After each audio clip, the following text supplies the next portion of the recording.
That's the sound of the coffee pouring. Welcome to the Doctor's Brew. I'm your host, Dr. Abdulaziz Al Khayyat, and having coffee with us today is Dr. Mohammad Albanna. Welcome to the show. Thank you so much. It's a pleasure to be here. It's an honor to have you here in the studio. Now, with us today is a Renaissance man, or should I say a Renaissance doctor. For those of you who don't know, the idea of the Renaissance man came about in Europe during the Renaissance period, and it was embodied by people like Leonardo da Vinci. So a Renaissance man is a person who is not just a master of one craft, but a master at many, if not all. And I cannot think of someone who embodies this more than Dr. Mohammad Albanna. He is a consultant cardiac surgeon at Jabal Hospital here in Kuwait. He has trained at the University of Leeds, University of Toronto as well. And very interestingly, he has a special interest in robotic surgery. So we're going to find out more about the Terminator from him. And outside of medicine, and this is something I find extremely fascinating, he has recently completed his MBA. You'll notice one thing that I do like to touch upon in this podcast is business in medicine. So this is going to be super interesting today. We're going to explore everything from robots to business in medicine and everything in between. So thank you so much for being here. Thank you. I have to admit, Anna, I personally didn't know the meaning of a Renaissance man. Oh. If I may add to the list of things, also, you know, I'm sure you know I've got this interest in media and social media, and one thing I'm very proud of is the show that I did on YouTube. Dr. Al-Qulub is a show that we've had, I think, 52 episodes. Wow. I haven't seen anything similar on YouTube since, and it is a chapter in my life that I'm very proud of. It's fun to give back, educate the public. Absolutely. And here at the Doctor's Brew, we learn from people like you. Thank you. And your media efforts. And I honestly thank you for what you're doing to educate people. Thank you. I'm glad that I've seen the positive impact it had and is having on people. Many of the patients that end up having surgery in Kuwait tell me that they've gone and seen, even if I'm not their surgeon, they go and they see the episodes to learn about surgery, what the surgery involves, and what's happening. So I'm very happy that this work that I've done is having a lasting impact. So is it targeted for the general public, like people who are just curious about cardiac surgery? Yes. Okay. Yes. Awesome. Yeah. English, Arabic? No, it's in Arabic and it's got English subtitles. Okay. So it's on YouTube. It's on my Instagram page. Mm-hmm. But mainly I would say I direct people to YouTube because the whole library is there. Perfect. Yeah. So please check out Dr. Albanna's YouTube and Instagram pages for more on his shows. Thank you. And before we dive in, we always like to talk about our coffee today. Yes, it's good. So yeah, tell us first. What do you think? I have to admit, I know many people don't like what I say, but I'm a Nescafe person.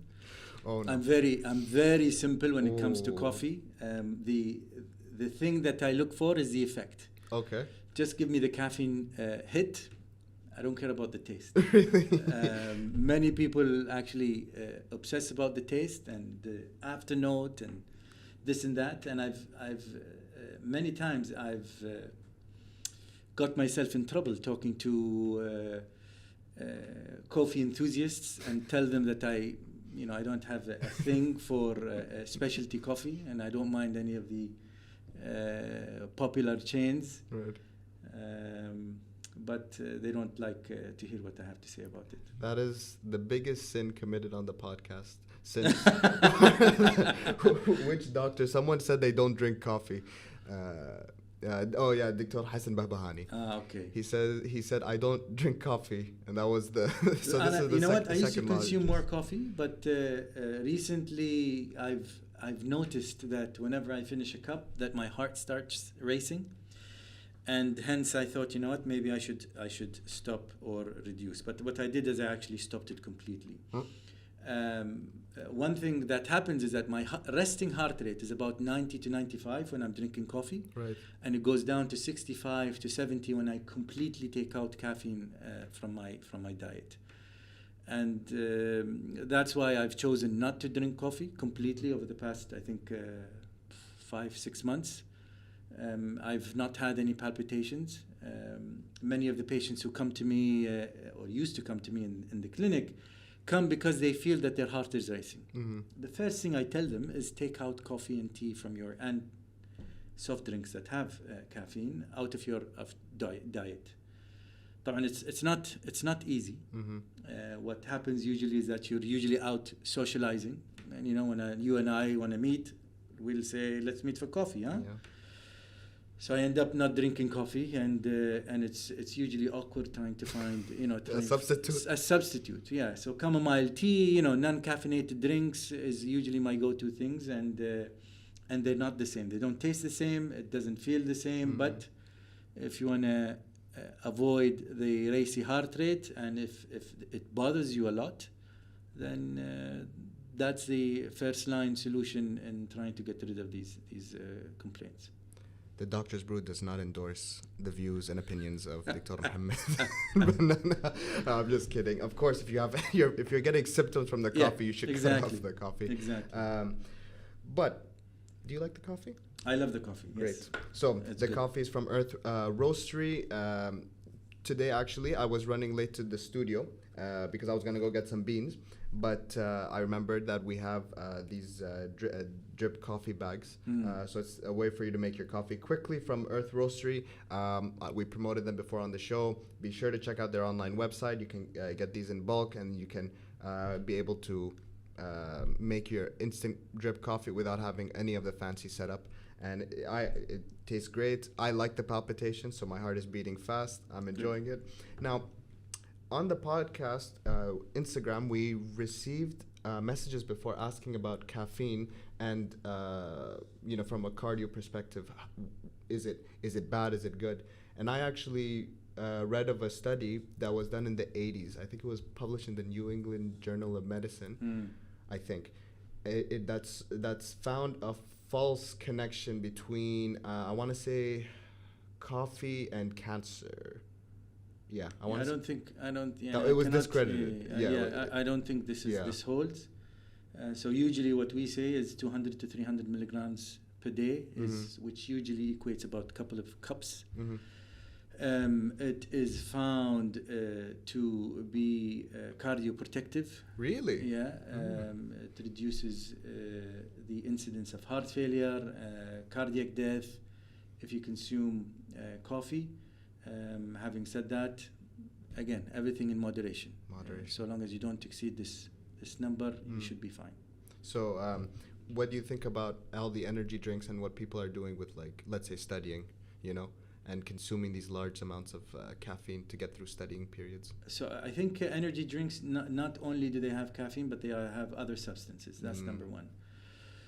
Number two is, again, if you want to have a drink, then probably you'll be okay. But what I notice is that the consumption is way in excess of what I would recommend. And hence what happens is that you tip yourself into a danger zone. And we've seen many people come in with atrial fibrillation, which is a racy heart rate, an abnormal racy heart rate, because of excessive consumption of caffeinated and energy drinks. That is why probably the best thing to do is to learn time management skills, study early, be prepared, so that you don't stay up all night studying the night of an exam. And I've had many people who don't open a book the day before the exam. Why? Because they've managed their time appropriately. They've studied all the relevant material before, and they just take it easy the day before. Maybe they flick through a few pages, and they go into the exam relaxed. That's what I do. I can't. I get stressed out cramming. Fantastic. I can't do it. So I don't recommend cramming, especially if you want to do it for long-term learning.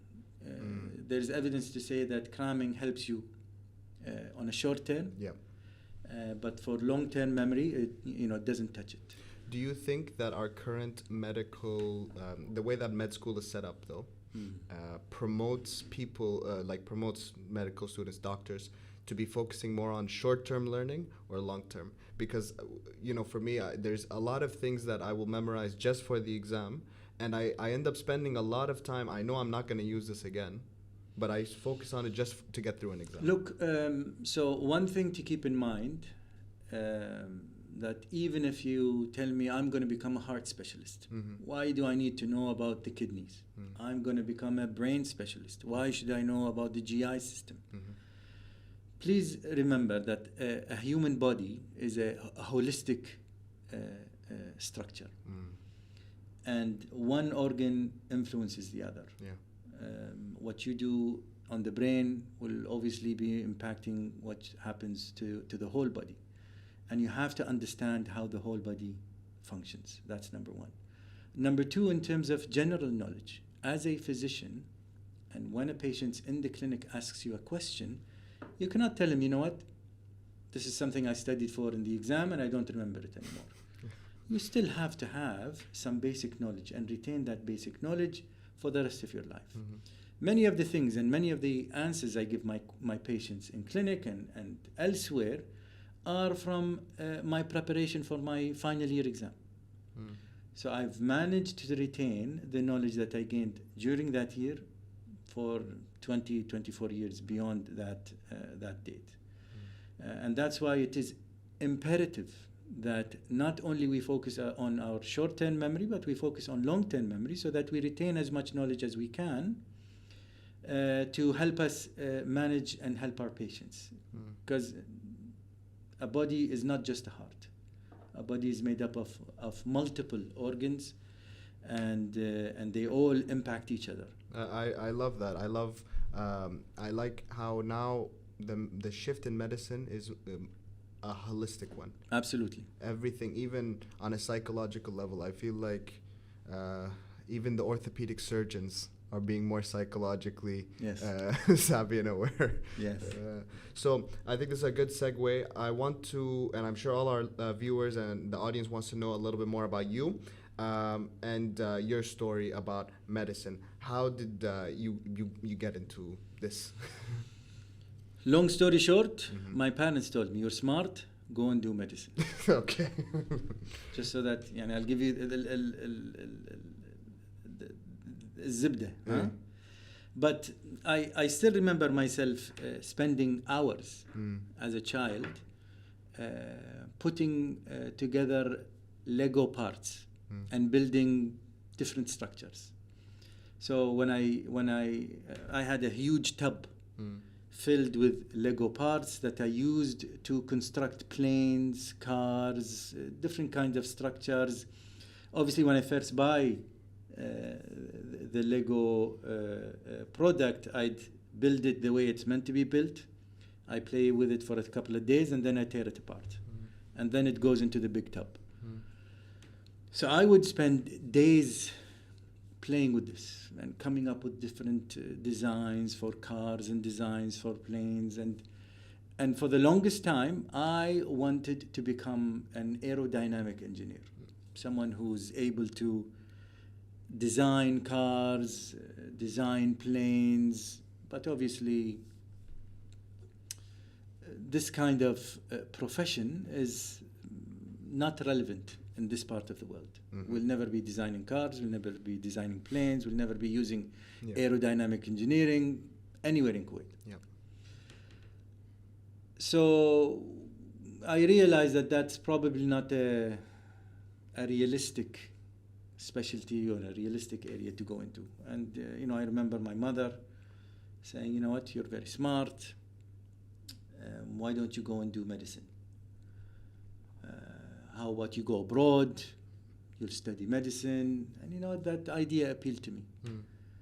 So I've always, at least throughout high school, I worked to get the highest GPA that I could. At the time, I graduated with a GPA of 4.0. I was in نظام مقررات in Kuwait. Oh, in Kuwait. Yeah. Okay. This system no longer exists. and then I applied to do medicine in the United Kingdom. In the UK, in Leeds. So I ended up going to Leeds. Yes, Yes. At the time I thought, you know what, I had the option of either going to Leeds or Newcastle. And I thought Leeds is going to be closer to London, and I'll be spending more time in London. Little did I know that the only time I'd be going to London is only to go to Heathrow, catch a plane to come back to Kuwait. Right. Yeah. Because medicine is just so overwhelming. You know, you're going to be busy with studying and whatnot, and hence you won't have the luxury of time to be traveling to London every weekend. Nor did we have the luxury of finances to travel that much. And at the time, our salary was, I think, £750, and we had to finance our living expenses, rent and whatnot, and it wasn't a realistic expectation at the time to be going down to London. And how did you find med school? Did you like it? So I was just about to say, having said that, Leeds at the time was a small city, smallish. It was good to study. Leeds University was amazing. I loved the school. I loved my professors. I loved the school administration. They were extremely helpful. There were times when I ran through trouble, and they just brought me in, sat me down. They're like, "Okay, how can we help you?" That's amazing. That was amazing. So I was very happy with my choice. I was very happy with the education I got. Although at the time we often think that what we learn and the school has not prepared us for life ahead, but once you're in on the wards and the hospital, you find that what you learned was pertinent, was useful, and you can use the knowledge that you gain to help people. So if I get the chance to go back, I'd do it all over again. The only thing I would do differently is maybe learn some more time management skills. More time management. More time management. I'm not a very good time management person. Yes, I've picked up these skills at an older age. Through the advent of YouTube. YouTube is my university. I'm constantly living on YouTube, trying to learn new things. Time management, exercise routines, finances, technology, surgery. I learn all these things on YouTube. What I find fascinating about you is that you're embodying the idea of it's never too late. I totally believe this. It's never too late. One thing that I learned in the MBA is that the three stages life: student, worker, retiree, no longer stands in the day we live in. What you'll find is that, and let's look at, for example, Bill Gates, Steve Jobs. These guys went through school, but they didn't go through university. They started working. So, and anyone can do the same. They could finish high school. They, through their high school, they'd be learning on YouTube, and they pick up programming, for example. And then they go out and they start working in a company programming apps. Once they're bored, once AI comes in and it starts programming for you, you're like, you know what? Programming is not doing it for me. I'm going to go and take a leave of absence for a couple of years, and I'm going to learn something new. I'm going to go to culinary school, and I'm going to learn how to cook. And then after that, you go and you start and you become a chef. So now this is your second career that you've started. This is the second phase of education that you've gone through. And then you go through another career, let's say 10, 15 years, and then you're like, you know what? This is not doing it for me. I've had enough of cooking and culinary, and I want to combine IT and culinary. I'm going to do something else. And then you say, you know what? I'm going to take another break for a year or two. I'm going to learn something new, and I'm going to action this new knowledge into a third career, and a fourth career, and a fifth career. So people born or kids born now are expected to live beyond 100. To expect that these children or these individuals to go into a single profession and continue in this single profession for 60 years is just so unrealistic. It's not happening. It's not happening. So people are going to go through different iterations in their life. They're going to go through different phases with different interests and different careers. That self-learning is going to be the staple of this life. And to these people, it's never going to be too late. They can start a new career at any point in their lives. But do you think this also applies for a career as a doctor in medicine? Absolutely. How?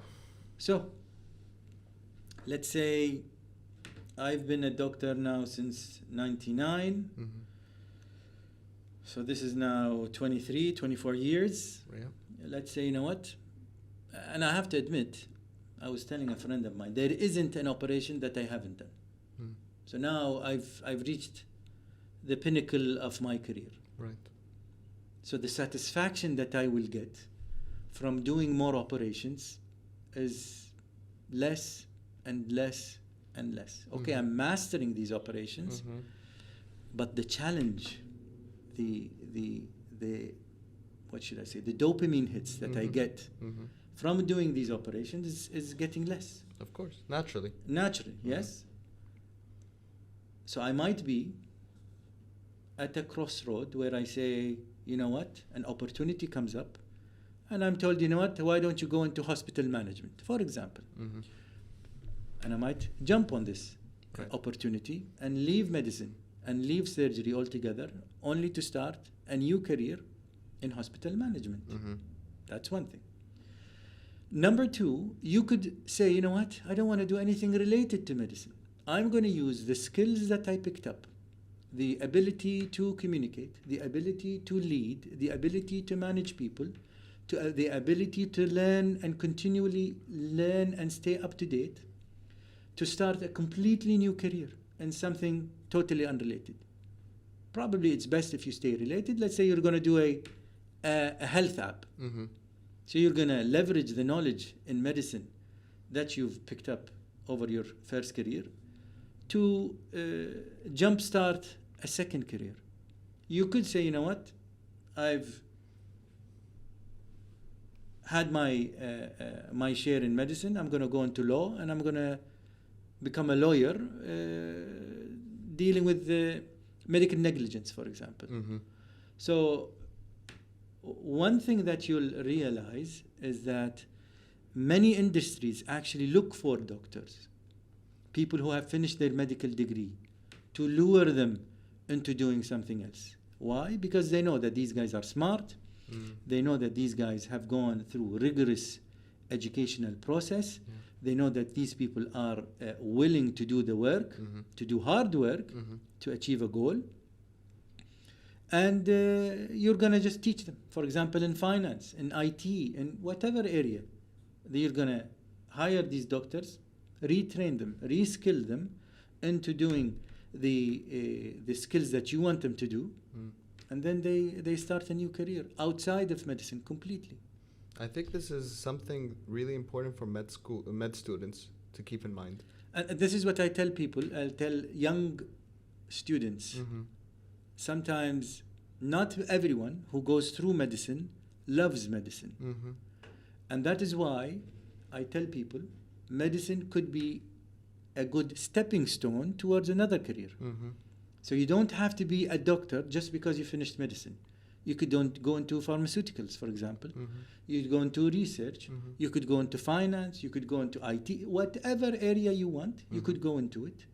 Yes, you'll need to learn new skills. But even as a doctor, once you go through your specialization, you are learning new skills. You know what I mean? I wasn't born knowing how to do heart surgeries.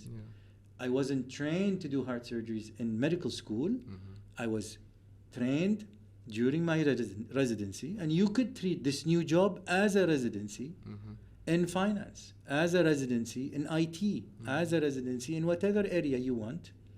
Utilize the basic skills that you picked up in medicine.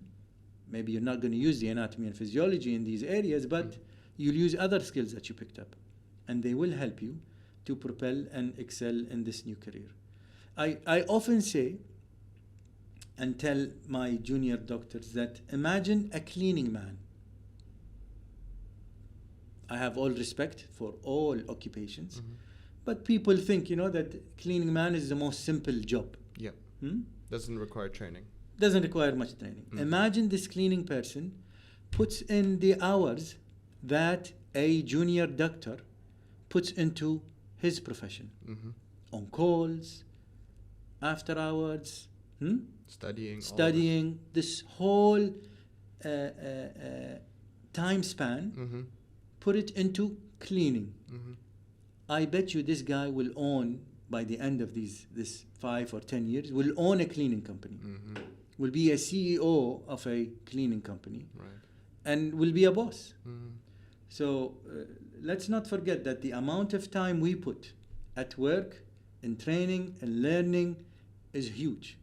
And this same time can be utilized to learn new skills in whatever area we like. I wish I heard this when I was in med school, when I went through crisis, because I've always been a person who, my story wasn't, I've loved medicine my whole life and all I wanted to do was surgery, or I was into psychology and philosophy. And then psychiatry, hopefully that's how my road. Yeah. I wish I heard this during med school, because for me, I was always annoyed by the fact that I felt like in med school, I was like, right, so this is my whole life is planned out for me. I graduate, I specialize, I practice, and that's it. There's no thrill of starting a business. There's no thrill of doing a whole new area, a new job that you had no idea how to do before. I wish I heard this when I was a student. There's still time. I don't think it's ever too late. I told you this before. And that's why when people say, should I study medicine? I mean, even if you're not sure and you're a hard worker, study medicine. The doors will be open for you afterwards in whatever area you want to go into.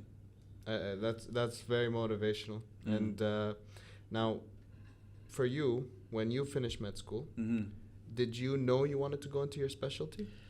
So, second, third year of med school, we had, I wish I remember his name. I tried looking up his name, but we had an excellent cardiovascular physiology lecturer who made cardiovascular physiology so interesting. Physiology. This person must be amazing, because it's the one area of physiology that I keep banging my head against the wall trying to understand. Fantastic.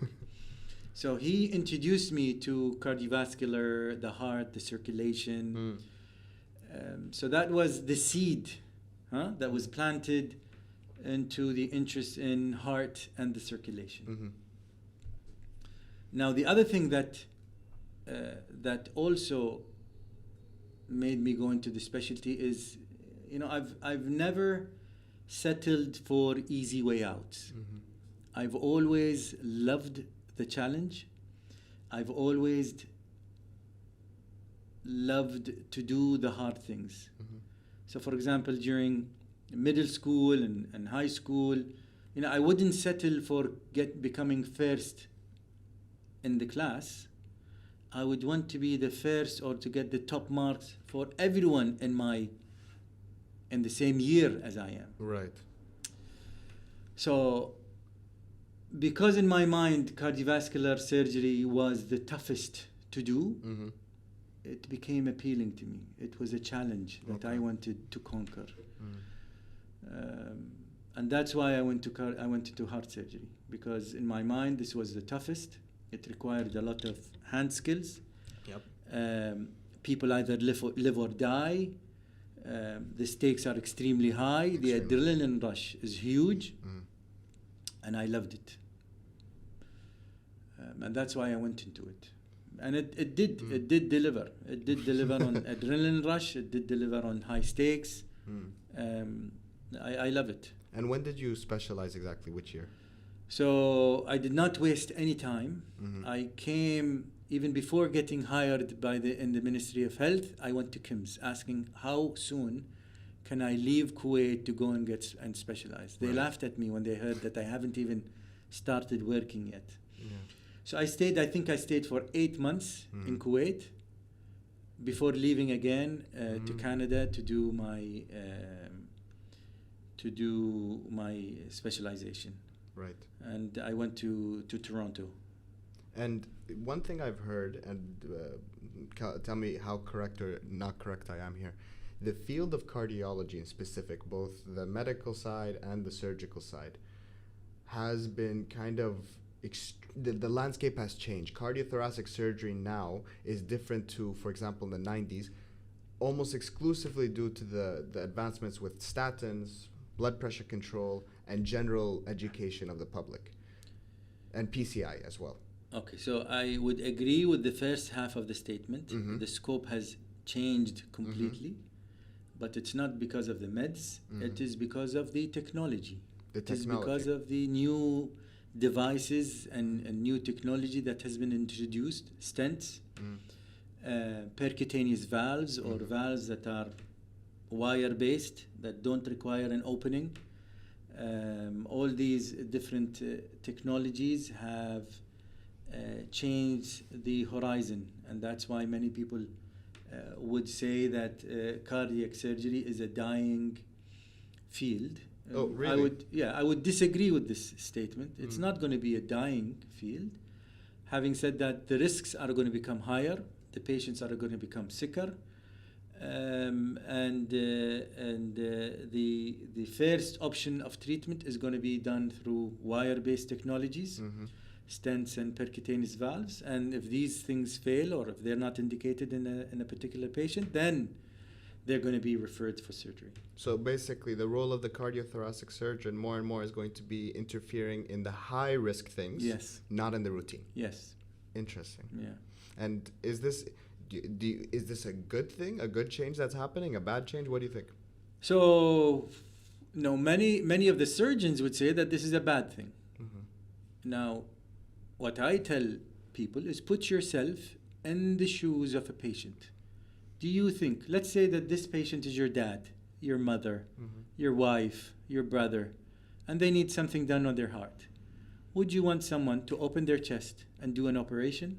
Or would you prefer that they go through a small opening, put the valve or the stent that they require, have them stay in the hospital for a day, and then go home fully recovered? It's a no-brainer. It's a no-brainer, yes? So, whatever is good for the patient, at the end of the day, is good. Right. I don't care whether it's good for the doctor or not. I don't care whether it's good financially or not. But if it's good for the patient, then I say that it's good. And do you think this is going to lower healthcare costs overall? Or No. Healthcare costs are going to shoot up. Really? Because you're going to be using more technology, more gadgets. You know, people don't realize that medicine is a really expensive business. Extremely. And all these new technologies, you know, you've spent millions developing these technologies, trialing them, engineering, whatnot, and then going through human trials. And so as a company, I have invested huge sums of money. I need to somehow recuperate this money that I spent. And that's why I'm going to charge an arm and a leg for the device that I'm going to implant in you.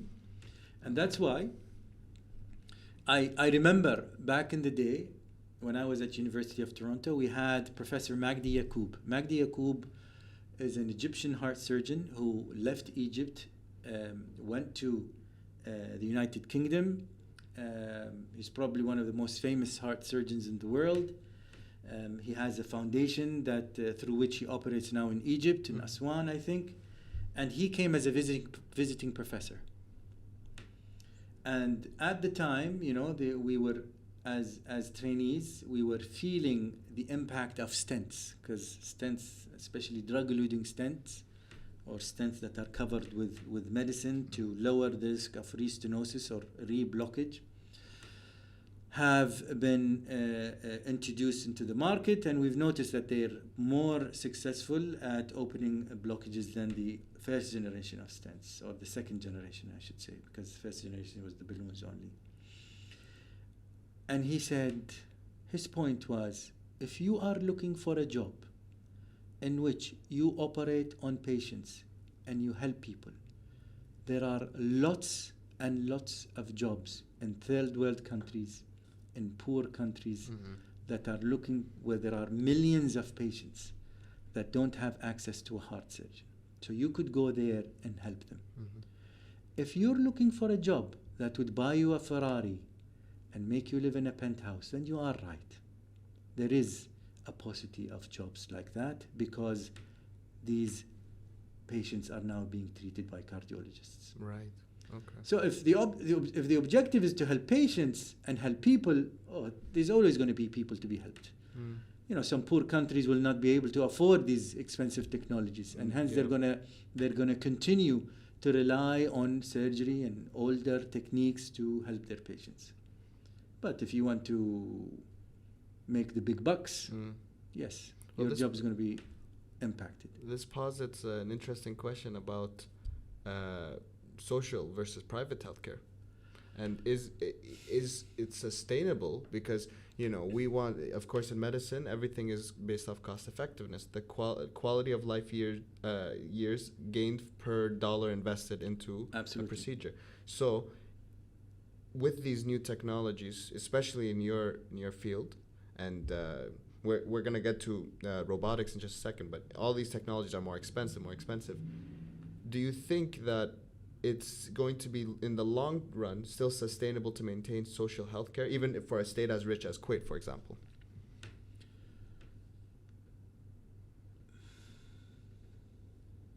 Look, I sustainable or not, I still believe in social health care. I believe in access to health care for everyone. Right. So this is number one. Now, unfortunately, if you want to have access to everyone, you have to have the doctors to work. Yes. You need to have the nurses to look after patients on the wards. You need to have all these people to be involved, and you need the influence or the contribution of technology and industry. Yes. To help you advance healthcare and medicine in general. And all of this is expensive. Yep. One of my beefs with social medicine is, although I am helping people, taking a lot of risk, doing tough things, I don't think I'm rewarded according to the risk that I'm taking. And I believe that doctors and healthcare has become commoditized, and hence I don't think that people in medicine are rewarded as according to the effort that they put in. And what will this do? This will drive people outside of medicine. It's happening right now in the UK with the junior doctor strike. Exactly.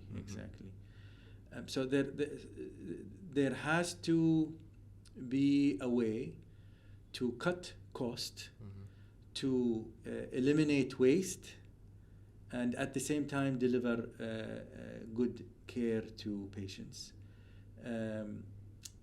The other thing that is happening also is with China getting into industry, is that they're driving the prices of technology down. So this could be a good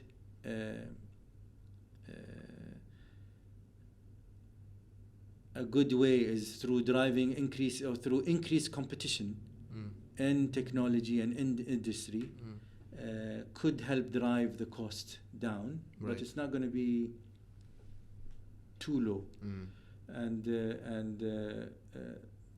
I believe that there is a lot of waste that could be cut out or shaved in medicine in order to help to cut the cost down. But who are the people do you think that should be the ones to identify this? Because I've always argued that one problem, at least I've noticed in Kuwait, is I think too much responsibility is put on doctors. It's not the doctor's responsibility. No, we don't know anything about healthcare management. That's a whole degree. Yes, exactly. So healthcare management is one thing. Number two is incentives. So, for example, sometimes you say waiting lists are long. And we don't have enough doctors to do the operations, for example. If you give a little bit of financial incentive, the doctor would be willing to work after hours. And this would cut down on the wait list. That's number one. Number two is that improving quality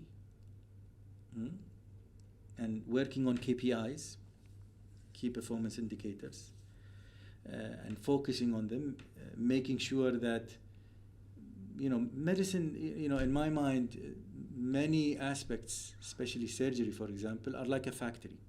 Patient comes in, gets a few tests, has the operation, gets some physiotherapy, gets some rehab, gets post-op care, goes home. So throughout these different phases and different steps, you need to make sure that each tick box is checked so that no one is slipping through the cracks, no deficiencies go unnoticed, patient care is streamlined, and they don't stay in the hospital for too long. You introduce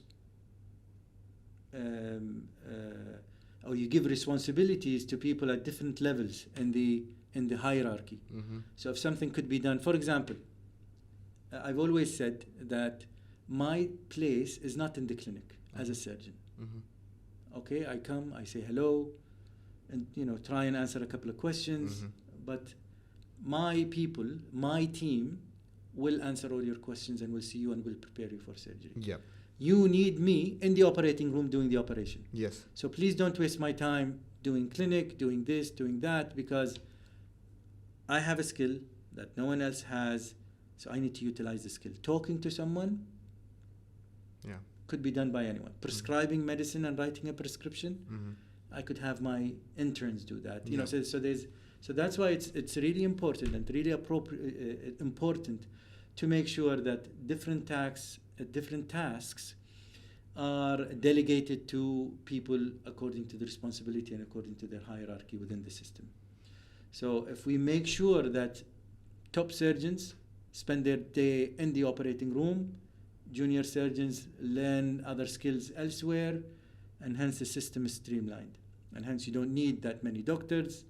You compensate these people according to the work and the productivity that they do, according to the quality of work that they do. I think there's many elements that could be tackled to help streamline, to help cut the costs. I think and this is not just a Kuwait thing, I think in many healthcare systems, if we just invested a little bit more in management. I remember in the UK, I was really impacted once during psychiatry ward rounds. My consultant was on the phone for, I want to say, 40 minutes with a social worker during ward rounds, talking about a case. What she was doing had nothing to do with medicine. That was not her specialty. And that's waste. Like you're saying about you being in clinic. I agree, totally agree. So this 40-minute conversation should have been delegated to someone else. That someone else would be talking to the social worker while the consultant is doing his rounds, diagnosing, treating, doing whatever they do best. And now focusing back in on your specialty and your interest, robotics. Can you tell us a little bit about your So I have to admit, when I said that there are multiple pathways and multiple ways through which we learn, and we're in a constant state of learning and acquiring new knowledge. This is a prime example. I completed my training at University of Toronto. I went to McMaster University in Hamilton, and I did minimal invasive cardiac surgery, and I had not been exposed to robotics. So I came back to Kuwait, I operated, still no exposure to robotics. While at Chest Diseases Hospital, the management or the department acquired a robot In Kuwait. in Kuwait. And the head of department at the time, Dr. Jamal Al-Fadli, told me, you know what, I want you to go and learn robotics. And I'm like, you know what, I cannot be bothered. No, not interested, this, that. He's like, you know what, no. I'm not going to take no for an answer. And I really appreciate this from him, pushing me to do this. We're always averse to change. No one likes change. We want to keep doing the same things we're doing. We all want to stay in our comfort zone, and no one wants to venture out. So, as part of the introduction of the robot, the company is responsible to training people. And that's when, I went on a couple of training trips to learn how to use the robot. And by robot, forgive my ignorance. Sure. In my head, I'm imagining like a Terminator type person in the operation room. Yeah, no, it's not that. What is the robot? This generation of robots, these are stupid robots. So basically, you're wearing something, a device. So it's like a big joystick. And you're moving the joystick, and the robot is moving according to your movements. Okay. So you are moving the robot. The robot has no... There's no AI. There's no AI, yes. Okay. But that's, I'm assuming, next chapter. Exactly. This is the next generation. So these stupid robots would do whatever you tell them to do. Would mirror the movements that you move and that you do outside of the patient body. However, doing them through small holes with very tiny instruments. So the effect, I'm assuming, lower risk for patient and more efficient surgery, right? So I would say less morbidity. Less morbidity. Because of smaller incisions and smaller damage to the surrounding tissue. Right. There's less chance of bleeding and less requirement for blood transfusion because of the small incision and the small cuts. Plus, there is a huge advantage in terms of optics.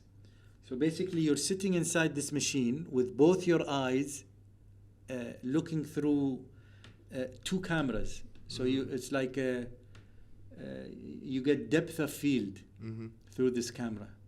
If you're looking with one eye, you don't really get depth of field. That's why we have two eyes to enable us to get the depth of field. So with this, you're able to see better, and if you can see, then you can do. And that's what the current generation of robots provides. So going back to the story, we went on the couple of visits, and then what we did is we brought a proctor, a surgeon, a fully trained robotic surgeon, Jean-Luc Janssen from Belgium, used to come and train me in particular, and train the whole team in general on how to do robotic surgery. First operation, he did completely. Second operation, he would tell me this part is easy. Third operation. So the parts got bigger and bigger as the time passed. I think by the fourth or the fifth operation I was doing the whole case. And that's the story of robotics. Now the beauty of it is that it enables you to do the operation without the requirement to open the whole chest bone, which is huge. Now, can we do everything that we do through our usual exposure? The answer is no. There are only certain things that can be done through the robot, and that's why not everyone is eligible to robotic surgery. Right. So they have to be seen, they have to be assessed, and then we can answer the question: can I have my operation done through the robot or not? So this is at this point in time, this is unfortunate. It's very attractive, the idea of kind of robotics in medicine, but on a practical level, from your experience, is it as satisfying? So I'm not talking from the patient's perspective. For you, is it as satisfying? So I would say it is satisfying, especially when we are used to big openings Yeah. and heart surgery. Mm-hmm. And then when you finish an operation and you've only made a few dots here and there in the patient's chest, this is really satisfying. Okay. You know what I mean? You know, so you Yeah. haven't opened someone up. You've done the job that requires to be done. You've helped the patient without subjecting them to too much morbidity. The other thing that happens is usually they're up and about by the next day. That's amazing. It is amazing. So, you know, it is rewarding, I have to admit. And Is it more stressful for me? It is more stressful for me. really? It's Why? hugely stressful because, you know, with the heart, anything can happen and anything can go wrong. And if something goes wrong, you have to be able to push the robot out of the way, open the patient up, and kind of connect them to the heart-lung machine and hopefully save their life. So for me, it's extremely stressful. It makes sense why you don't like coffee, because I think you get enough of your adrenaline I do get from your enough job. adrenaline, yes, yes. I mean, I wear the Whoop, and you know, sometimes after finishing an operation, I get an alert on my phone saying that we've detected that your heart rate has been elevated for the past 3 hours. Wow, okay. And the past 3 hours are the 3 hours that I've spent in the operating room operating on a tough patient, for example. Right. So I do get enough adrenaline rush, I have to admit, at work during the day. Now, thinking of things like AI, do you think long-term we're being replaced by robots? Eventually, yes, we will be replaced by robots.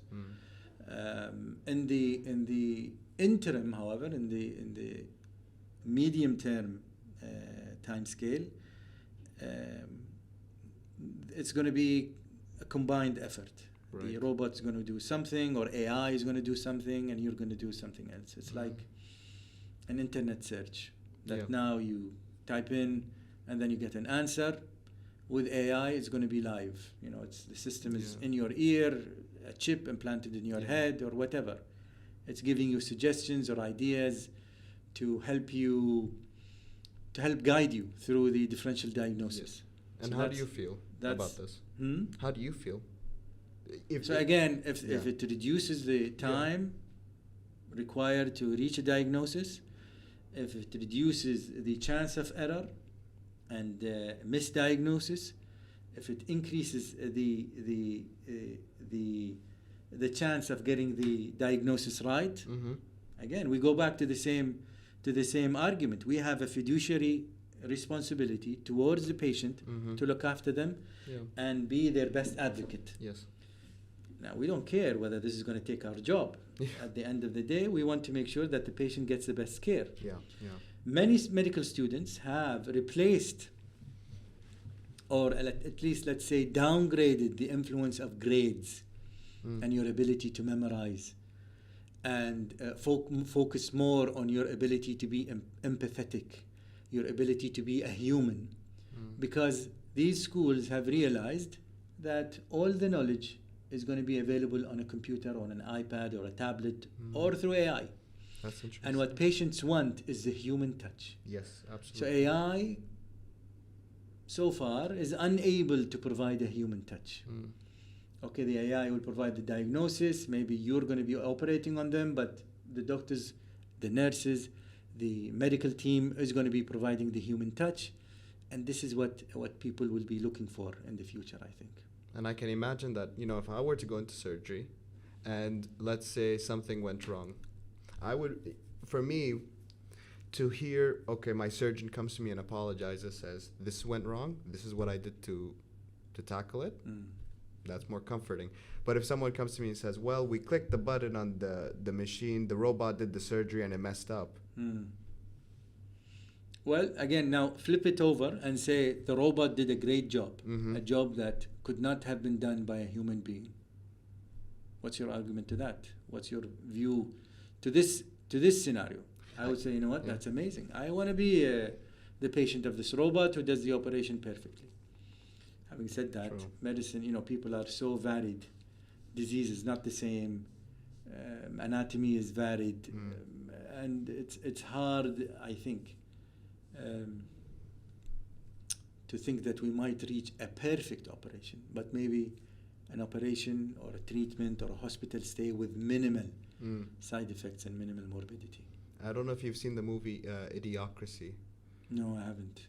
It's a dystopian comedy, kind of like if in the future the world was run by quote unquote idiots and basically robots dictated life.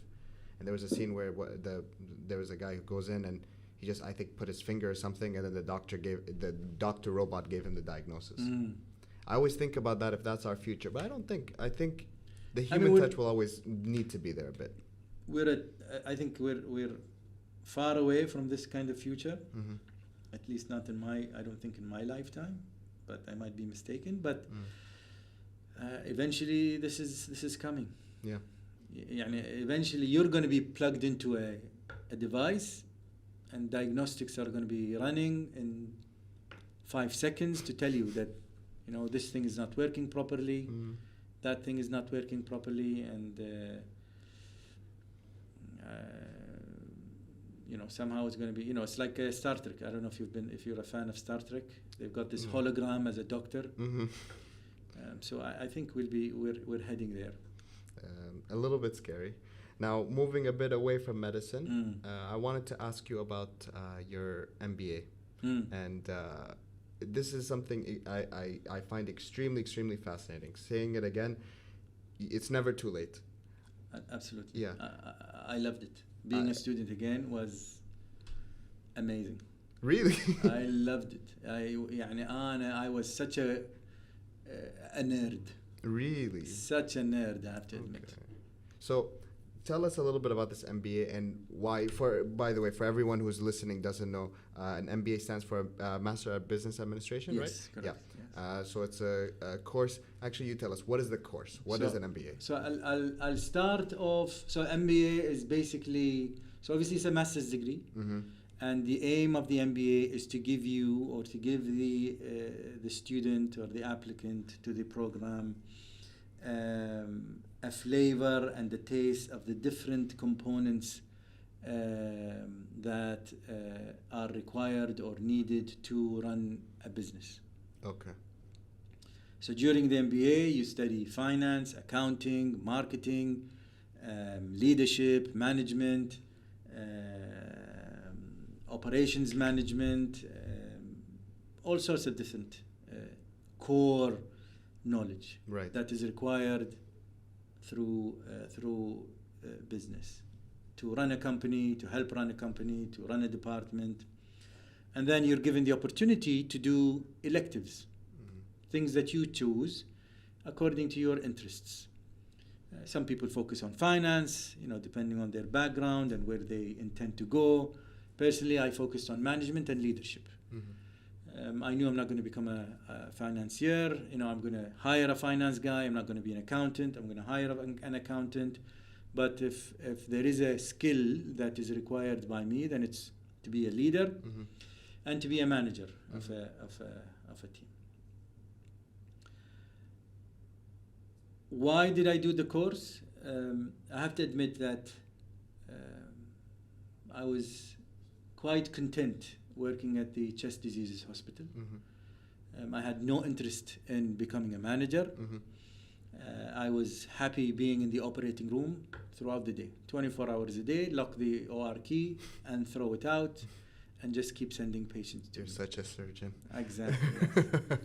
And then I got approached by Dr. Salman Subah, who was at the time the head of department at the head department of surgery at Jabir Al-Ahmed Hospital, and asked me, you know what, we'd like you to join us and we'd like you to start cardiac surgery at Jabir Al-Ahmed. A couple of times he approached me, I wasn't interested, but then, Salman is extremely smart. He said, you know what, why don't you come and visit the hospital?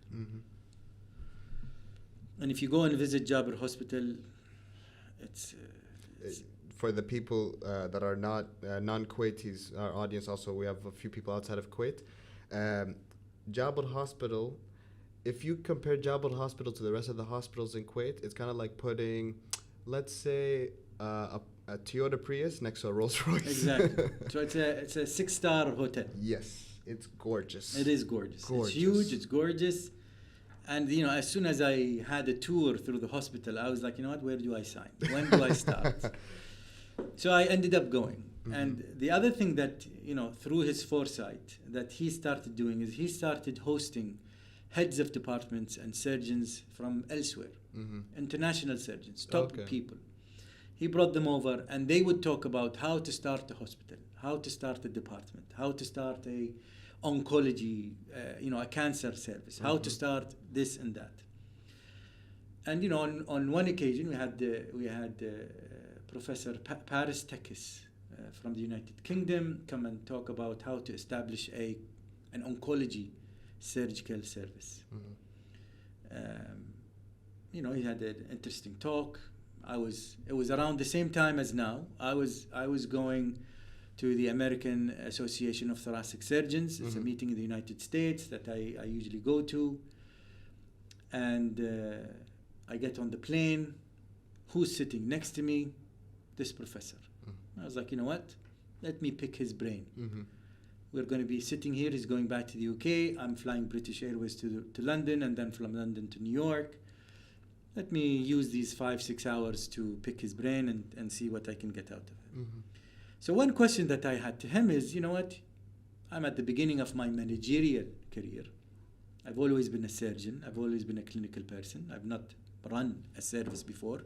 What do you suggest I do? So the guy says, I suggest you do an MBA at London Business School. Oh, really? Okay. I've done it 11 years ago or 10 years ago, and I found it extremely useful and valuable, and I suggest you do it.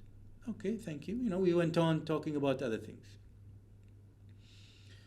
I still remember walking down one of the streets in New York City.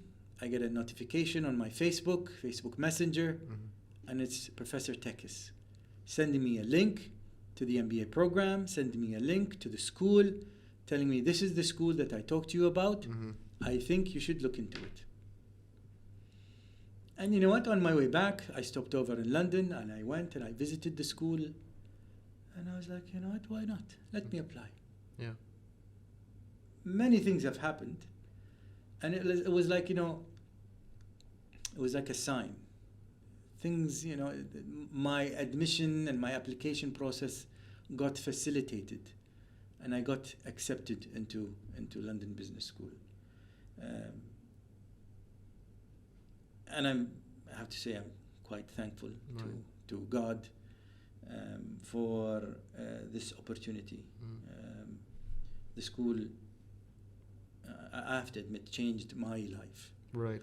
The things that I learned, the changes in things that I've done, the way I now deal with my team, is completely different to the way I was before. The knowledge was transformational, and I have to admit, I'm a kind of person who assimilates the knowledge and takes it on board wholeheartedly, and I try and incorporate this new knowledge in my life, which I've done, alhamdulillah, quite successfully, at least in running the department and running the team that I have. I don't think I'm quite done with incorporating the different aspects of the knowledge. I think there's still quite a long way. Yeah. And I look forward to what the future has hidden for me. I feel like it's almost essential if you plan to be a practitioner that also runs business, and that includes private practice, to have this skill set. So number one, as people think, yes, our prime responsibility and duty is towards the patient. Yes. But you have to have knowledge of the business aspect of medicine in order to facilitate the care that you provide to your patients. So I'm not saying that this is to take away from the care, but rather to facilitate the care that you provide to the patients. You need to know how these companies are thinking. You need to know how management is thinking. You need to know how to best leverage this knowledge that you've gained to provide the care to the patients in a cost-effective manner. Yep. Because cost at the end of the day determines everything. It's in the NHS, in the UK, the National Health Service, and sorry, not the National Health Service, NICE, the people that set out the guidelines. The number one predictor of a guideline is the cost effectiveness. There we go. So you have to make sure and see whether something is cost effective. Yes. So that's number one. So it's important to facilitate the care that we provide to the patients. Number two, knowing cost effectiveness, knowing how the business aspect of healthcare runs, enables you to influence healthcare policy. Yes. Yes. Yes. So healthcare policy is how care is delivered to everyone, not to your patient only, but to everyone in your system, everyone in your country, everyone in your jurisdiction. And if you want to drive things towards the better, then you still need to know about management, you still need to be a leader, you still need to know about the business aspect and how money operates in healthcare to be able to implement change in healthcare policy. Now, many people look at industry or companies as the evil. Yeah. Corruption, bribery, greed, all these things. Okay, yes, there is a bad side to every profession. Even medicine. Even medicine. Yes. I mean, psychiatry not long ago used to be filled with lobotomies. There we go. Now, I look at industry as partners. They provide the vehicle through which we provide the care to the patients. Yes. We just spoke about these new gadgets, these new devices. Yes, they're expensive. But tell a patient, we're going to open your chest up, have you spend a week at the hospital, a month recovering, or we're going to have you do a procedure and you go home in a day and you're back to normal in less than a week. Yeah. Do you mind paying extra money for this? They'd say, yes, we'd be willing to pay extra money for this technology and this gadget. Yeah. So industry is a major partner, and they shouldn't be looked at. They shouldn't be vilified. We should be finding ways to work together to provide the best care to our patients. Absolutely. The more technology advances, the more industry provides new gadgets, the better the care, the less morbidity we have towards our patients, the happier the patients are going to be. Yeah, absolutely. So again, having knowledge of how industry operates will again provide you with skills and will provide you with knowledge that helps you facilitate care to your patients. Right. So that's why I think it's important to learn the business aspect of healthcare. But was it difficult getting an MBA and practicing simultaneously? So I was kind of lucky. Okay. Number one, the practice was less because we were in the middle of COVID. Right, okay. So surgery wasn't as busy. Surgery wasn't as busy. We were slightly busy, but not as busy, number one. Number two, an MBA is tough, regardless of when you do it. Full-time, part-time, it is a tough endeavor. Yeah. I remember I was sleeping about 4 hours a night in order to put in the hours for work, to put in the hours for studying. Really? Now, I told you, I was a nerd. I wanted to get A's in spite of the fact that I'm doing a completely different area. Yeah. I'm studying things that I've never studied before. And still I wasn't happy with myself. I'm a perfectionist. I still demanded so much of myself. That, plus I took part in extracurricular activities. I was the academic representative of my class. Oh, really? So any problems with the school, I was the person to go to by my class to take up with the school and with the management team. So that took time. I was also, me and a couple of students, Suraj Galsasi, Stephanie Webster, we started a society at the school called Faculty. Faculty is obviously a member but Faculty and then T. So we would host Zoom sessions or Zoom meetings with members of the faculty, with the professors, at 5 p.m. while having tea, talking about different areas and different topics that were of interest to the students. So this obviously also took time. Yeah. Preparing these talks, coming up with questions, researching topics. So this also took time. So, I guess I'm a media person by nature, and it was something that I enjoyed doing. So what would you advise to, let's say, a young doctor, medical student? Because I think you're absolutely right with these skills being essential. But let's say someone wants to go and do an MBA, or maybe not even MBA. They want to gain these skills at least at some functional level. Okay, so what's your advice? So number one, get out there. So imagine you have a gym or a membership for a gym that you don't take advantage of. So the membership is there and you never show up to the gym. Are you going to build muscle? No. The answer is no. So similarly, during the day-to-day, if there are chances to present, go and present. Okay. If there are chances to lead a team, lead a team. If there are chances to do some extracurricular work related to your day-to-day work at the hospital, then be involved. You will eventually get to be known by different people.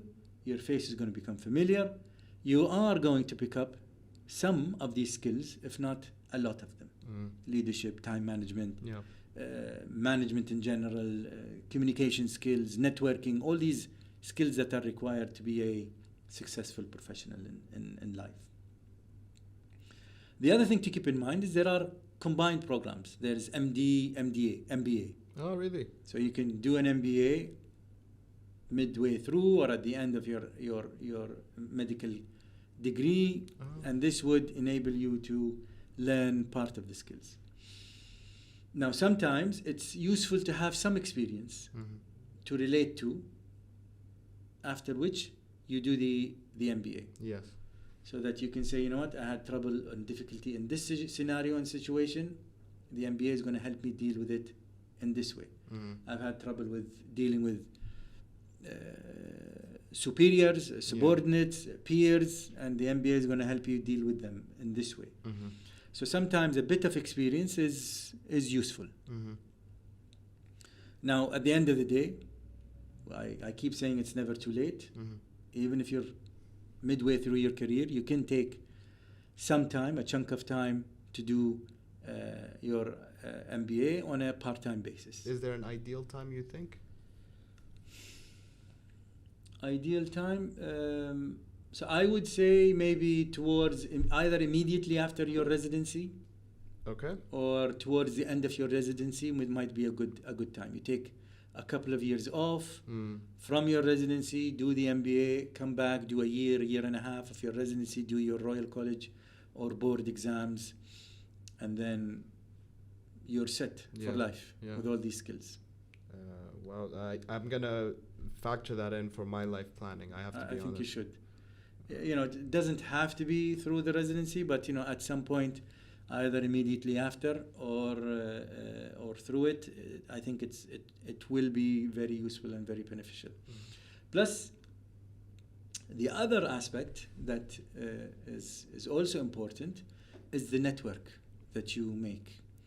In an MBA class, I was the only doctor. I was surrounded by people in real estate, banking, finance, oil and gas, engineering, airlines, car manufacturing, you name it. Whatever industry, there was a representative from that industry. And if you need help from any of these people, in any aspect of either your current job or your future jobs, these people are going to be there to help you out. So the network that you make and the people that you meet along the way, they're going to be your friends for the rest of your life. They might knock on your door for one day for a consultation or for a question. Yep.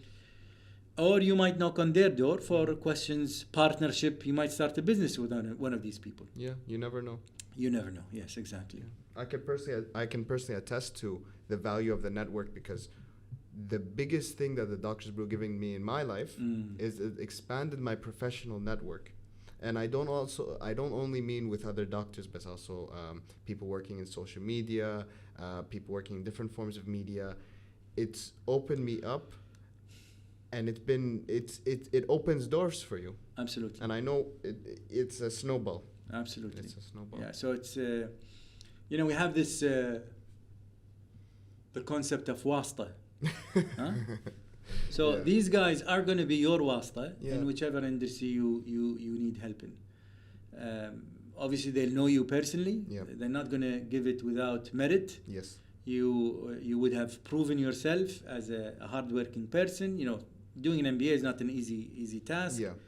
And they'd be happy to help you out. They'd be happy maybe even to partner with you in the venture that you're thinking of starting. Well, Dictor, thank you so much for opening my eyes. Thank you. I can honestly sit and speak with you for hours and hours and hours, because I find you extremely fascinating. I love the work that you're doing. Thank you. I like that you are a Renaissance doctor. Thank you. And for everybody who's listening, please take away from today to go out of your comfort zone, keep learning, and be sure to check out Dr. Mohammad Albanna's YouTube channel. Remind me of the name of your show. So, Dr. Al-Qulub. Dr. Al-Qulub. And follow him on Instagram. And please like and comment what's it called, if any thoughts or ideas you have about this episode. I think this is going to be an extremely eye-opening one for a lot of people. Thank you. Thank you so much. Thanks for having me. It was a pleasure talking to you. I hope what we've discussed here is going to be of value to your audience. I'm a believer of lifelong learning. If anything, I would say that the theme is it's never too late. Absolutely. I really, you inspired me, and I'm not just saying that just to be nice. Thank you. So that's the last sip of coffee for the day. A last thank you to our guest. Last sip. Maybe we should get guests to do that more. I like that. Perfect. Thanks again. Habibi, thank you so much. Perfect. Hope you all enjoyed this episode of The Doctor's Brew. New episodes to listen to with a cup of coffee coming your way every Sunday on YouTube and Spotify. And be sure to follow us on Instagram for all the latest updates. See you next time.